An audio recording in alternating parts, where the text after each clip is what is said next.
अर्जुन की बुद्धि सात्विक प्रकृति की बुद्धि है। वो अपने कार्य में दक्ष है, अपनी कला में निपुण है, उसमें दया का भी भाव है, करुणा का भी भाव है, इंद्रियों पर उसका नियंत्रण भी है। अर्जुन के पास श्रद्धा भी है, अर्जुन में त्याग की भावना भी है। ये सद्वृत्तियां कई बार किसी दुर्गुण को भी जन्म दे देती हैं, लेकिन अर्जुन के भी अपने तर्क हैं। अर्जुन का मानना है कि लोकांतर में, लोग इतिहास में क्या कहेंगे। जब अभिमान को ठेस लगी तब अर्जुन ने फिर से बोलना शुरू कर दिया। भगवान ने अभी अपनी पूरी बात ही नहीं कह पाई। बहुत से लोग जीवन में ये जान ही नहीं पाते कि उन्हें पता ही नहीं है। हे कृष्ण, आप अभी कह रहे हो कि युद्ध करना मेरा कर्तव्य है, मेरा स्वधर्म भी यही कहता है और मेरी माँ ने भी यही कहा है, जो धर्म की रक्षा करता है धर्म उसकी रक्षा करता है। जिस व्यक्ति को ये पता भी नहीं रह जाए मैं सुखी किस बात से हो सकता हूं, कौन सा ऐसा पथ लिया जाए, क्या ऐसा हो जाए जिससे मैं संतुष्ट हो जाऊं।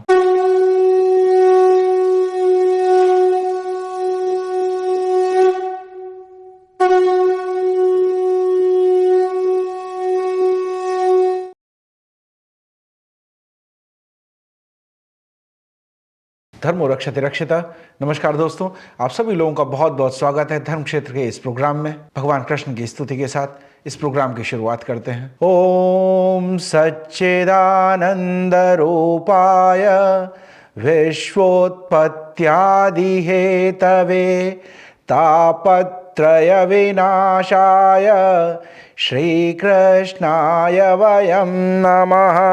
अब तक हमने देखा अर्जुन अपने पक्ष में इस युद्ध से हट जाने के लिए, इस युद्ध को न करने के लिए अपने बहुत से तर्क भगवान कृष्ण को दे रहा है। अर्जुन की बुद्धि सात्विक प्रकृति की बुद्धि है। वो अपने कार्य में दक्ष है, अपनी कला में निपुण है, उसमें दया का भी भाव है, करुणा का भी भाव है, अपने सगे संबंधियों के प्रति और उन सभी के प्रति जो इस युद्ध के मैदान में आए हुए हैं। इंद्रियों पर उसका नियंत्रण भी है, इसलिए वो कृष्ण से कह सकता है कि हे कृष्ण, मुझे इस राज्य से प्राप्त होने वाले सुख, वैभव, इनकी कोई भी लालसा नहीं है। मेरा मन, मेरा चित्त इन सब से विरक्त है। अर्जुन के पास श्रद्धा भी है। अर्जुन का गुरु के प्रति, अपने बड़ों के प्रति, अपने परिवारीजनों के प्रति, अपने प्रिय स्वजनों के प्रति श्रद्धा का भाव भी है। अर्जुन में त्याग की भावना भी है। वो सब कुछ त्यागने को भी तैयार है, डिटैचमेंट भी है। ये सभी सद्वृत्तियां जो हैं,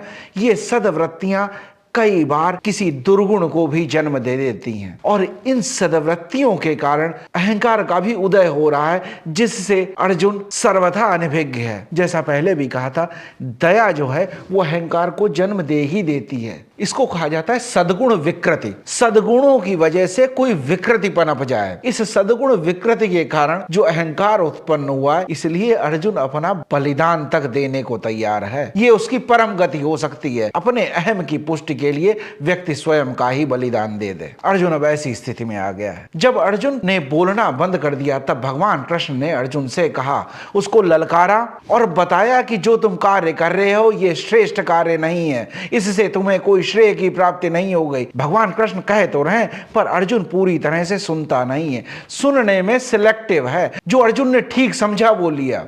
हम सब भी अपने जीवन में बहुत सिलेक्टिव होते हैं। हमसे बहुत कुछ कहा जाता है, हम सुनते सिर्फ उतना है जितना हम सुनना चाहते हैं। हम देखते बहुत सी चीजें अपने आसपास, लेकिन हम उन्हीं चीजों पर ध्यान केंद्रित करते हैं, उन्हीं चीजों को अपनी स्मृति में रखना चाहते हैं जिन्हें हम वास्तव में रखना चाहते हैं। पढ़ते हुए भी हम कोई बुक पढ़ते हैं, कोई नॉवेल पढ़ते हैं, कुछ मैगजीन पढ़ेंगे तो जो भी हमारे इंटरेस्ट की, जिसमें हमारी वृत्ति होगी, हमारा चित्त होगा, हम उतना ही ग्रहण करेंगे, बाकी सब छोड़ देंगे। हम बड़े सिलेक्टिव हैं इस मामले में। अर्जुन भी इसी तरह से सिलेक्टिवली सुन रहा है भगवान कृष्ण को, पूरी तरह से सुन नहीं रहा है, समझ नहीं रहा है। अर्जुन अपने स्वभाव के कारण उसे श्रेय की चिंता है। भगवान कृष्ण ने कहा अनार्य जुष्टम, ये आर्यों को शोभा ही नहीं देता। लेकिन अर्जुन के भी अपने तर्क हैं। अर्जुन का मानना है कि लोकांतर में, लोग इतिहास में क्या कहेंगे कि अर्जुन ने एक राज्य को प्राप्त करने के लिए, अपने सुख और वैभव को प्राप्त करने के लिए राज्य के मोह में अपने स्वजनों को मार डाला, अपने पितामह को, अपने गुरुओं को मार डाला। इससे बहुत अपयश होगा। जो दबा हुआ अहंकार है, जो मैं है, वो कहता है कि अगर मैं अस्त्र भी ना उठाऊं, ये लोग मुझे मार ही डालें, तो इतिहास में कहा जाएगा अर्जुन मर गया, युद्ध के मैदान में मार डाला गया उसे। उसने अपने गुरुजनों पे, अपने प्रियजनों पे, अपने परिवारजनों पे अस्त्र नहीं उठाया। ये बड़ा श्रेयस्कर होगा। इससे अहम को बड़ी संतुष्टि मिलेगी। दिखने में ये विनम्रता लगती है, लेकिन ये अहंकार को ही पुष्ट करने का एक और तरीका है। जब अभिमान को ठेस लगी, तब अर्जुन ने फिर से बोलना शुरू कर दिया। भगवान ने अभी अपनी पूरी बात ही नहीं कह पाई। एक दृश्य दिखाया, एक संकेत दिया, लेकिन ये संकेत शायद अभी भी पर्याप्त नहीं था अर्जुन की दिशा को मोड़ने के लिए।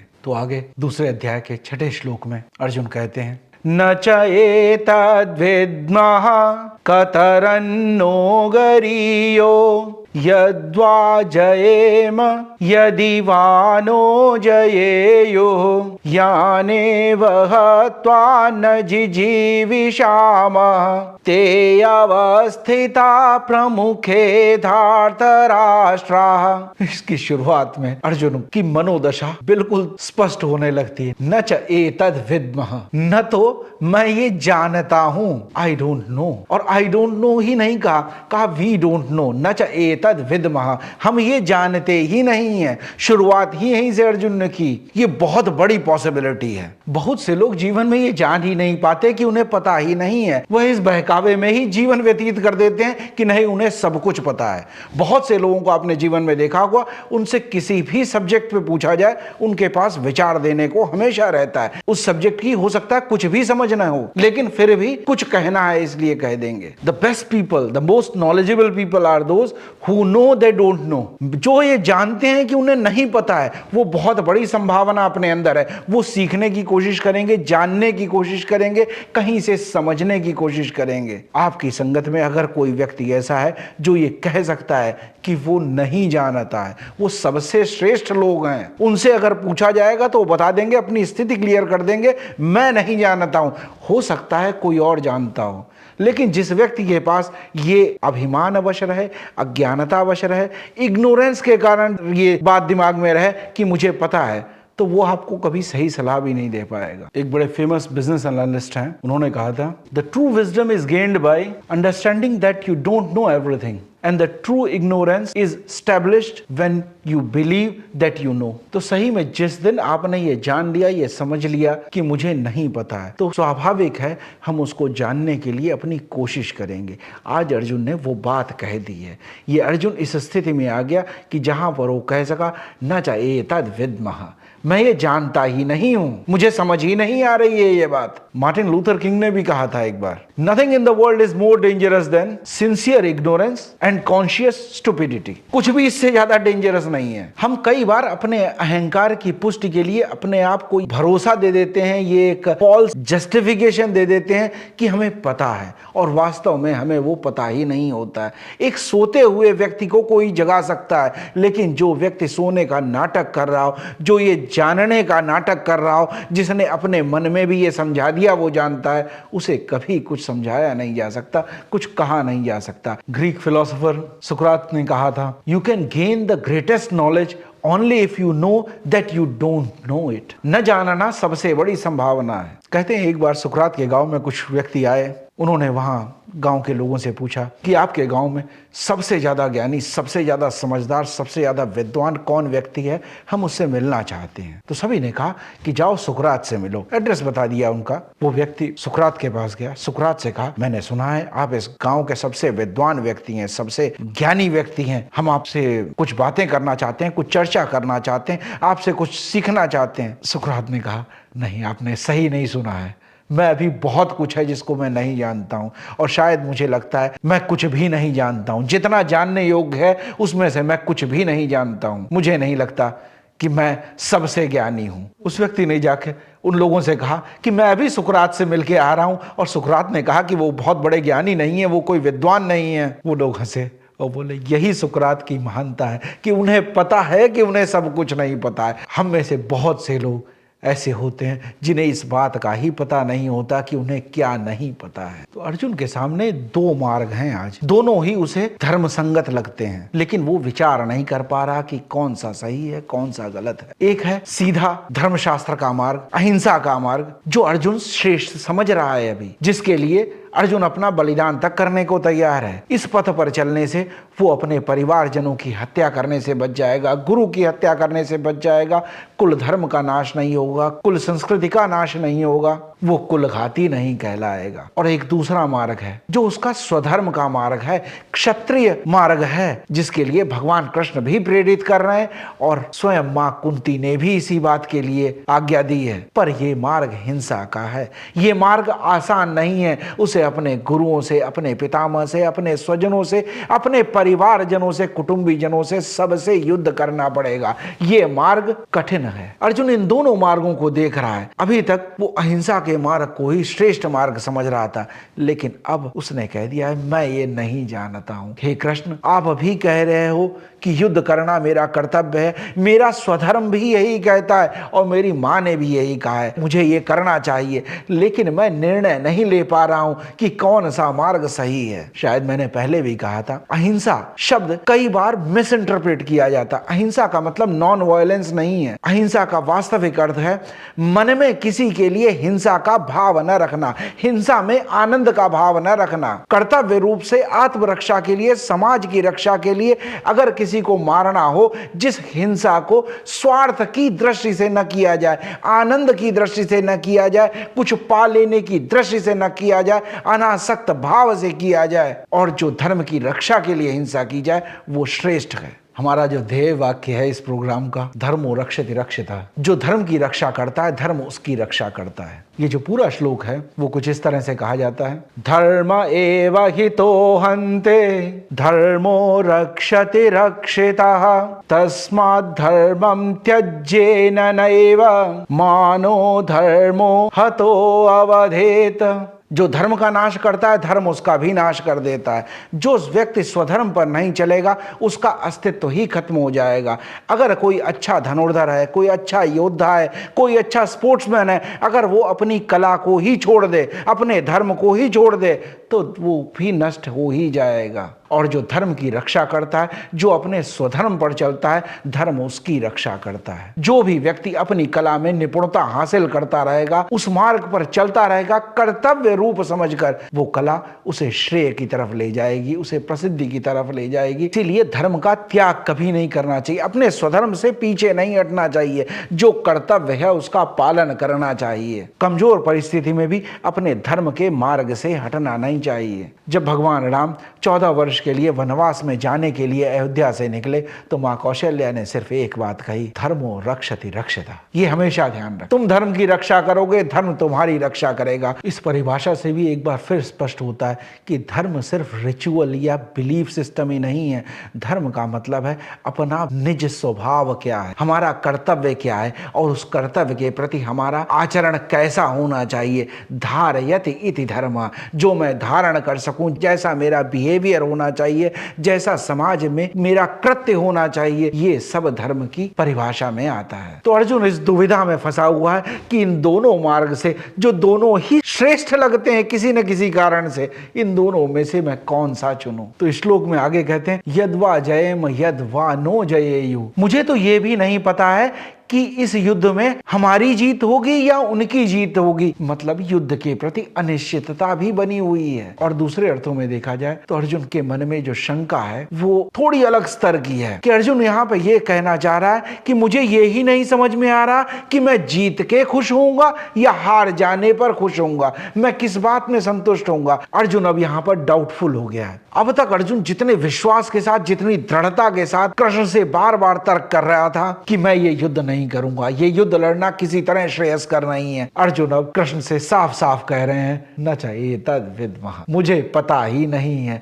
मैं चाहता क्या हूं मुझे यही नहीं पता है। जिस व्यक्ति को ये पता भी नहीं रह जाए मैं सुखी किस बात से हो सकता हूं। फिर आगे कहते हैं, याने वखत्वा जिची विषाम, मारने की बात सोचने से भी मुझे कष्ट हो रहा है। जिनके मर जाने पे मेरे अपने भावनाएं खत्म हो जाएंगी तो मेरी जीने की इच्छा ही नहीं रह जाएगी। ते अवस्थिता प्रमुखे धृतराष्ट्रान, ये धृतराष्ट्र के जो सगे संबंधी हैं, धृतराष्ट्र के जो पुत्र हैं, जो उनके संबंधी हैं, ये मेरे भी तो संबंधी हैं, और इनको मारने के भाव से ही मैं दुखी हो जाता हूं, तो इनको मार के मैं कैसे सुखी हो पाऊंगा। बात घूम फिर के फिर वहीं आ गई। एक बार फिर थोड़ी हिम्मत करके अर्जुन ने फिर वही अपना पॉइंट रखा। अब अर्जुन की स्थिति ऐसी हो गई है कि अर्जुन ये सोच ही नहीं पा रहा है कि मैं किस हाल में खुश रहूंगा, कौन सा ऐसा पथ लिया जाए, क्या ऐसा हो जाए जिससे मैं संतुष्ट हो जाऊं। दोनों एक तरह से सीमाएं हैं।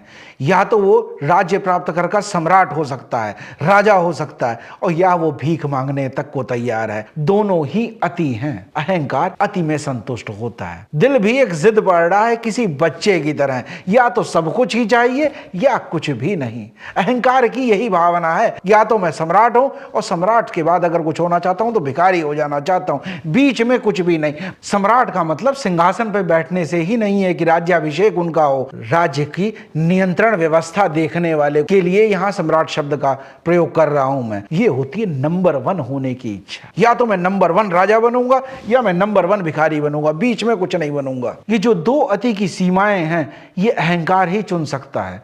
यहां दिखाई दे रहा है कि अर्जुन का अहंकार अभी भी जीवित है, क्योंकि अति ही अहंकार को संतुष्ट कर सकती है। वो जब कह रहा है कि ये लोग मुझे मार डालें, मैं इनके द्वारा मार डाला जाऊं, मैं भिक्षा मांग के अपना जीवन चला लूंगा, ये सब विनम्रता जैसी दिखाई देती है, लेकिन ये कहीं ना कहीं अहंकार को ही संतुष्ट कर रही है। अहंकार का ही एक बदला हुआ रूप है। बुद्ध का मार्ग था जिसको कहते थे मध्य मार्ग। बुद्ध का मानना था दो एक्सट्रीम्स के बीच में जो व्यक्ति संतुष्ट रहे वही व्यक्ति अहंकार से मुक्त हो सकता है, और जो व्यक्ति अहंकार से मुक्त हो जाएगा वही व्यक्ति निस्वार्थ भाव से कर्म कर सकेगा, और निस्वार्थ भाव से कर्म करते हुए ही ज्ञानार्जन कर सकता है और मोक्ष को प्राप्त कर सकता है। बुद्ध ने कहा कि जो मध्य मार्ग है वही ईश्वर तक जाने का मार्ग है। एक बार बुद्ध किसी गांव में ठहरे हुए थे। वहां उस राज्य का जो राजा था वो बुद्ध के आगमन की बात सुनकर बुद्ध के पास पहुंचा। राजा ने भिक्षुक होने की इच्छा जताई। मैं आपके मार्ग पर चलना चाहता हूँ, ईश्वर की तरफ बढ़ना चाहता हूँ। बुद्ध जब उन्हें दीक्षा देने को तैयार होने ही वाले थे तब कुछ शिष्यों ने बुद्ध से कहा, थोड़ा विचार कर लीजिए, इसका चरित्र ठीक नहीं है।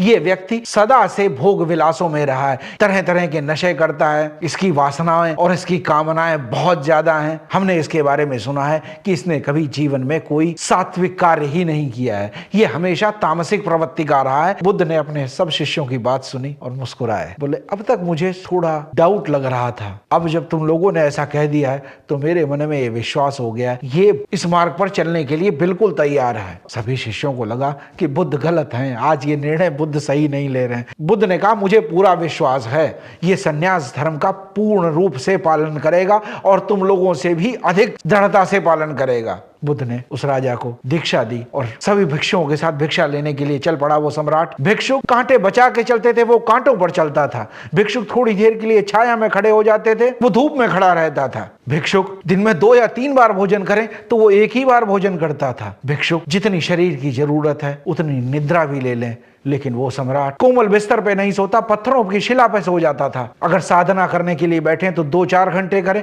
वो पूरे पूरे दिन बैठा रहता। सभी शिष्यों को बहुत आश्चर्य हुआ। वो बुद्ध के पास गए, बुद्ध से पूछा कि आपको कैसे इतना विश्वास था, कैसे आपने इतना दृढ़ निश्चय करके कहा कि ये व्यक्ति हमसे भी अच्छा करेगा। बुद्ध ने कहा, इसके अंदर जो अहंकार है इसी कारण ये ऐसा बन पाया है। जब ये सम्राट था तब भी इसको नंबर 1 बनना था, सम्राटों में सबसे श्रेष्ठ सम्राट, सबसे ज्यादा वैभव, ऐश्वर्य, भोग विलास सब में ये श्रेष्ठ हो जाना चाहता था। उसने एक अति को पा लिया था, अब उससे मन भर गया था, अब ये दूसरी अति की तरफ जाना चाहता है। कहते हैं फिर वो राजा इतनी कठिन तपश्चर्या के बाद एकदम सूख के कांटा हो गया, काला पड़ गया, उसका शरीर कमजोर हो गया। एक दिन एकदम निर्बल होकर कहीं गिर पड़ा। बुद्ध उसके पास गए। बुद्ध ने पूछा, सम्राट? तो वो चौंका कि मुझे अभी भी सम्राट कहा जा रहा है। अहंकार को चोट हुई। उसने कहा, मैं सम्राट नहीं हूं, मैं भिक्षु हूं। बुद्ध मुस्कुराए। बुद्ध ने कहा, जब तुम सम्राट थे, अहंकार को संतुष्ट हुई, सुनने को तैयार हुआ, जब तुम सम्राट थे तब तुम वीणा बजाते थे, क्या तुम वीणा फिर से बजा सकते हो? बजाने से पहले उसने कुछ तारों को टाइट किया, कुछ ढीले किए। तो बुद्ध ने पूछा और टाइट क्यों नहीं करते हो? उसने कहा कि हमेशा कसना ही सही नहीं रहता है, कभी कभी तार को थोड़ा ढीला भी छोड़ना पड़ता है और इतना नहीं कसना होता कि टूट ही जाए। तब बुद्ध ने कहा कि पूरा ढीला छोड़ दो। तो बोले फिर सुर नहीं निकलेगा। तो बुद्ध ने कहा कि सही सुर के लिए न ढीला होना चाहिए न बिल्कुल कसा हुआ होना चाहिए, कहीं मध्य में। जिस मार्ग पर तुम जा रहे हो, जब शरीर ही साथ नहीं देगा तब तुम ज्ञान अर्जन क्या कर सकोगे और कैसे तुम धर्म का कार्य कर सकोगे? तो इस शरीर की भी रक्षा करना जरूरी है। ये बुद्ध का मध्य मार्ग है। तो अर्जुन के अंदर ये जो मनोदशा है अर्जुन की, वो बदलनी शुरू हो गई है। अब उसे अपने अब तक के कहे पर संशय होने लगा है, डाउट होने लगा है। जब ये बात कहने की स्थिति आ जाए कि आई डोंट नो, तब पॉसिबिलिटीज खुलने लगती हैं। जब अर्जुन ये कह रहा होगा तो भगवान कृष्ण भी धीमे धीमे मुस्कुरा रहे होंगे, सोच रहे होंगे कि अब अर्जुन इस सर्वोत्तम ज्ञान को प्राप्त करने का अधिकारी बनता जा रहा है, इसकी पात्रता बनती जा रही है। इस युद्ध क्षेत्र में खड़े होकर जब अर्जुन ने यह कहा था कि सेनयोर उभयोर मध्य रथम स्थाप्य में अच्युत, वहां से संभावना शुरू हुई थी अर्जुन के निखरने की, बदलने की, जहां अर्जुन से गीता कही जा सके। समय भी अनुकूल होना चाहिए, पात्रता भी अनुकूल होनी चाहिए। ये जो युद्ध क्षेत्र में जो लोग खड़े हैं, इस समय में जब यहाँ ये सोचना मुश्किल पड़ जाए कि सही क्या है गलत क्या है, तब ये समय बन रहा है जहां अर्जुन को स्वयं से उसका परिचय कराया जा सके। समय भी अर्जुन के अनुकूल हो रहा है और पात्रता भी बन रही है। इस युद्ध से पहले जब शांति प्रस्ताव लेकर भगवान कृष्ण हस्तिनापुर की राजसभा में पहुंचे थे और जब दुर्योधन भगवान कृष्ण को बांधने के लिए तैयार हो गया, तब भगवान कृष्ण ने विराट रूप दिखाया। उस विराट रूप को वहां पितामह भीष्म ने भी देखा, द्रोणाचार्य ने भी देखा, कृपाचार्य ने भी देखा और महात्मा विदुर ने भी देखा। पात्रता इन सबकी थी, लेकिन समय सिर्फ विदुर का साथ दे रहा था। वो उस राज्य में रहते हुए भी उस राज्य से संपूर्णतः विरक्त थे। वो राज्य के ऊपर आश्रित नहीं थे। वो राज्य से अर्जित किए हुए अन्न से अपना जीवन यापन भी नहीं करते थे। पात्रता भी थी और समय की अनुकूलता भी थी। इसलिए महात्मा विदुर ने तुरंत उन्होंने परमात्मा श्री कृष्ण को पहचान लिया। लेकिन भीष्म पितामह, द्रोणाचार्य और कृपाचार्य, ये तीनों लोग उस राज्य द्वारा पोषित थे और अपनी प्रतिज्ञाओं से बंधे हुए थे। इसलिए पात्रता होते हुए भी ये कृष्ण को न जान सके, परमात्मा को न जान सके। जब शरशैया में पड़े हुए थे, जब सारा रक्त बह गया, जब उस राज्य द्वारा पोषित उस शरीर का भी अंत होना निकट आ गया, तब वो परमात्मा को पहचान पाए। दुर्योधन के साथ न तो पात्रता है दुर्योधन की, न उसका समय अनुकूल है। अर्जुन के पास पात्रता भी है और समय भी उसके अनुकूल होने जा रहा है। तो इसलिए हमें अपना प्रयत्न करते रहना चाहिए। प्रयत्न करना और अपनी पात्रता बनाना ये हमारे वश में है। समय की अनुकूलता हमारे वश में नहीं है। समय कभी भी अनुकूल हो सकता है, तो हमें उस समय के लिए अपने आप को प्रिपेयर करते रहना है, बनाते रहना है, अपने आप को डेवलप करते रहना है। इसीलिए हर कर्म को बड़ी श्रेष्ठता के साथ, समर्पण भाव के साथ, अपना सर्वस्व देते हुए, बहुत प्रेम के साथ और स्वार्थ भावना से ऊपर उठ के करते रहें। पता नहीं कब समय अनुकूल आ जाए और जब इस तरह से जब कोई कार्य किया जाएगा वो कर्म ही धर्म हो जाएगा। तो अर्जुन अब तक जो भी कहता आया था, कहने लगा कि मेरे समझ में अब कुछ नहीं आ रहा, आई डोंट नो, मुझे नहीं पता है कि क्या सही है। और अर्जुन में जो सद्गुण विकृति आई है, एक तरीके से वो सारी परिस्थिति का दोष भी अपने सर पर ले लेना चाहता है। कबीरदास जी कहते हैं, कबीरा तेरी झोपड़ी गलकटियन के पास, जैसी करनी वैसी भरनी, तू क्यों भया उदास। कहते कबीरदास जी की तेरी झोपड़ी जो है तू रहता है गलकटियन के पास। गलकटियन कहते हैं कि कसाई के पास, कसाईयों के पास रहता है। रोज देखता है कि जानवर काटे जा रहे हैं तो उसको देखकर उदास हो जाता है। पर क्यों उदास होता है? जैसी करनी वैसी भरनी, जो जैसा कर रहा है वैसा भरेगा। यही अर्जुन का भाव भी है। तो अर्जुन भी कहीं ना कहीं ये सोच रहा है इन सब के लिए मैं उत्तरदायी हूं, लेकिन ऐसा है नहीं। सभी अपने कर्मों का भुगतान यही करते हैं। दुर्योधन जैसे आतताई का अंत ऐसा ही होना निश्चित हुआ है। दुर्योधन को दंड देना आवश्यक है, ये नियति है उसकी। इसीलिए भगवान आगे कहते हैं, निमित्त मात्रम भव सब्यसाची, तुम सिर्फ निमित्त हो। सबके दोषों को, सब परिस्थितियों का अपने ऊपर ओढ़ के स्ट्रेस में आ जाना कोई सॉल्यूशन नहीं है। तो देखेंगे आगे अर्जुन में जो बदलाव शुरू हुए हैं, अब अर्जुन आगे क्या कहता है। अब अर्जुन के मन में और क्या विचार उठते हैं। आज भी अगर कोई बात अच्छी लगी हो, कोई प्रसंग अच्छा लगा हो, तो जरूर अपने दोस्तों के साथ, अपने मित्रों के साथ, अपने सगे संबंधियों के साथ इस वीडियो को शेयर करें, वीडियो को लाइक भी करें, चैनल को सब्सक्राइब भी करें और बेल नोटिफिकेशन आइकन भी प्रेस कर दें, ताकि जब भी मैं हर शुक्रवार को एक नया वीडियो अपलोड करूं तो आप तक इसकी सूचना पहुंच जाए। वीडियो में अपने कमेंट्स भी जरूर दीजिए। आपके कमेंट्स हमारी इस गीता की यात्रा में बहुत सहयोगी होंगे, हम सबके लिए बहुत उपयोगी होंगे। ईश्वर की कृपा हम सब पर यूं ही बनी रहे और हम निरंतर अपनी इस यात्रा में आगे बढ़ते रहें। मिलते हैं फिर अगले एपिसोड में। जय श्री राम। धर्मो रक्षति रक्षितः।